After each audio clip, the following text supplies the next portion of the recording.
What are all the arguments for it? And then you can really have like a 360-degree view and try not to become an echo chamber of just the view that you want, but really try to solve a problem and reach consensus or change hearts and minds. Chief Trust Officer. So I've been hearing about this kind of role a lot more. Why don't we talk about what that is and what's the value to the environment? And then I'll tell you maybe my experience from internal working with lawyers and stuff like that. Well, there's a practical side, and then there's what a company hopes it becomes, and what's the value. I'll get to that third.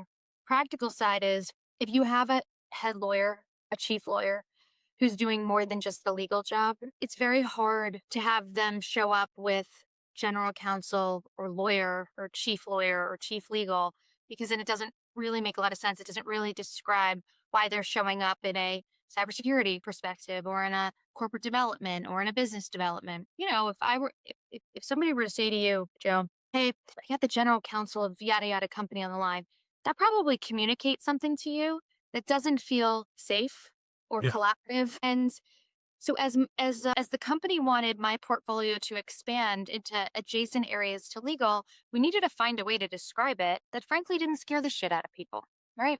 So that's number 1. Number 2, that's practical.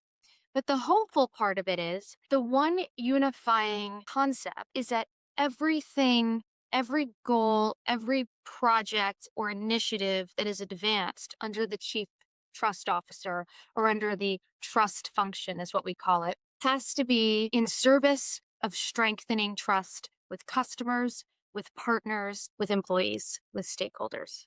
So things get remarkably easy and able to focus when a project or an initiative or something arises. Somebody wants you to carry it from A to Z, and it says, okay, how is this strengthening trust with customers? How is this strengthening trust with stakeholders? And if it's not, it either has to be tweaked so that it is, or it falls off and you're able to focus.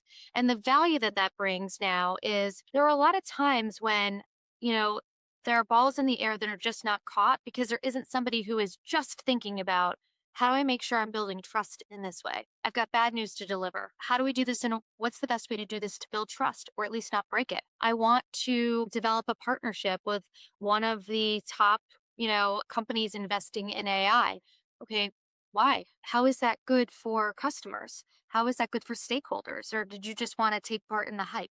You know what I mean? So it's become a really transformational place to ask a remarkably simple question, but to make sure that the initiatives that the company are focused on to achieve their goals are all still in service of the customer, our partners, and our stakeholders, inclusive of our employees. That's interesting. That's a really great way of describing it. And it probably describes the exact opposite of what I've personally experienced internally at companies, right? Like, your first question was if a lawyer shows up on a call or someone calls you and says, hey, I have XYZ company's lawyer on the phone wanting to talk to you. The very first thing I'm doing is not picking up the phone Exactly. and I'm calling my lawyer and saying, you need to call them now, Right.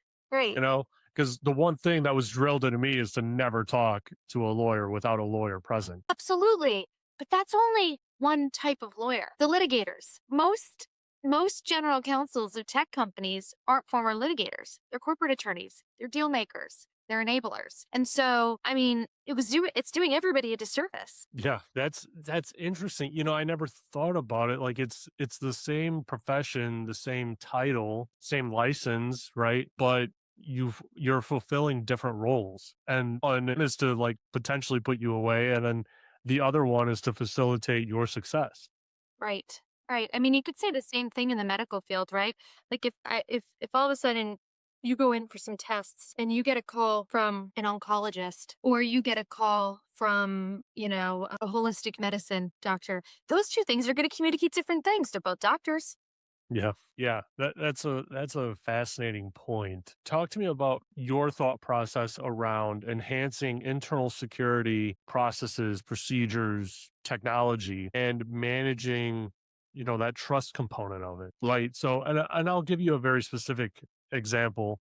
I'm not going to mention any company names. I don't want to get sued today, but I was working for a company and a portion of the security stack was just very bad, right? We had no visibility into the environment based on it and very dispersed. And so I got on the call with the lawyer, and for some reason, that's the process. I got on the call with a lawyer and I told her, I said, hey, look, if we get breached, there's a very small chance that we will know. And there's an even smaller chance that we could stop it or even investigate it because of how this is configured. And if you really want to do it right, I need a couple $100,000 to go and get the tool to do it right. I think it worried her. It for sure worried her. But at the end of the day, it was, struck down as something not needed and the risk was accepted, quote unquote, right? How does that happen? Because it doesn't instill trust in me now as a technical expert, right? I'm giving you the facts. I operate in black and white facts. Is this enabled or not? Does this exist or not? Right. And when I put in the work to go and do that, which happens at a lot of different companies, to prove it, to just to get basic tools and it's denied, it doesn't instill a whole lot of trust. It's like, oh, okay, they don't care, which may not be the truth. Right, right. There's a failure on the part of the person communicating the need and the part of the person who's not receiving it and not making the investments. Let me tell it this way. Did you see the movie Margin Call about the fall of Bear Stearns? I love that movie. Do you remember when Jeremy Irons says, tell it to me like I'm five, Yeah. right? If you can't explain it to me like I'm five, I'm not the problem. I love cybersecurity. I love the field. I have loved overseeing it in my current role in the trust office. Why? Because I had diagnosed that the way CISOs talk, the way they budget, the way they communicate their program is highly technical. And the problem is it lands on people who just don't understand.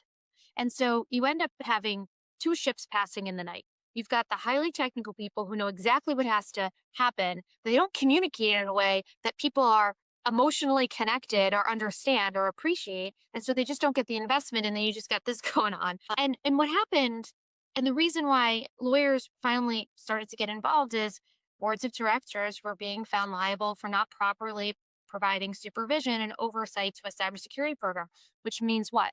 Which means board of directors need to understand it. And they're not technical experts. So it required a CISO or a cybersecurity organization to translate really complicated, sophisticated language. Because I don't actually think what's underneath it is complicated or sophisticated, but the language, just like emerging call, was sophisticated to lay people. And one of the things that lawyers are trained to do is to translate complicated legal topics into practical business advice. So you sort of took that skill with cybersecurity, and a whole world opened up by helping turn CISOs into business leaders so they could speak in business terms.